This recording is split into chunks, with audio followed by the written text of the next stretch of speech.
doorasho waa wax yar waqti baa imaadaa doorashada waddanka Kenya waxay dhacday taariikh 9 bishii 9aad sanadkii 2022 waa wax yar laakiin doorashada waxaa ka weyn magaci guud midnimadii iyo horumarkii dalkii marka uu horeyntii anigoo mahad weyn u celinaa ilaahayga fursadana sii maanta ogsoontii doorashada way dhacday dalkaana mahad buu mudan yahay ana muddo dheer baa lii socday wajeer west baa liiga socday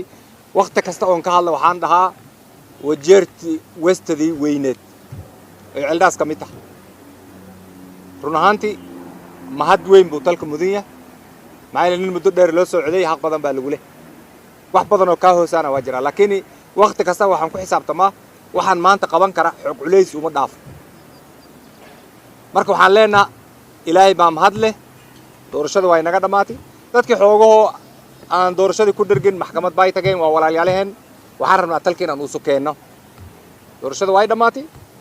ninkii anay soo doortay kii aan soo doorin kudi aniga waxaan jeclaa reeldaa soo midaysan inaan madax u ahaado sidaas wiligiis eereen wixii yar oo doorashadeeran oo dhinaca ka dhacay waxaan rabnaa nin kastaba qofka jiiraankiisa kalsooni inuu ka keensado nabadgelyo lagu joogo walaalnimo ay dhacdo horumar aan ka shaqeyna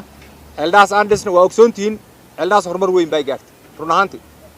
markaan hadda xisaabtamo horumar weyn bay gaartay doorashadii hadda dhaxdooda inta walxaad oo laga qabtay haddaan ii sheego balatulaamin biyaa loo jiiday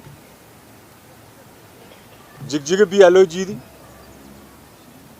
ceelnuur expansion baa lagu hagaajinayaa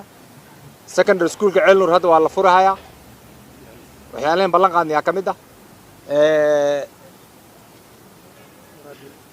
warcaday biyi waa loo jiiday iyo juqaala hospitaalka u weyn oo referral hospital oo ciidamadeena dhisayaan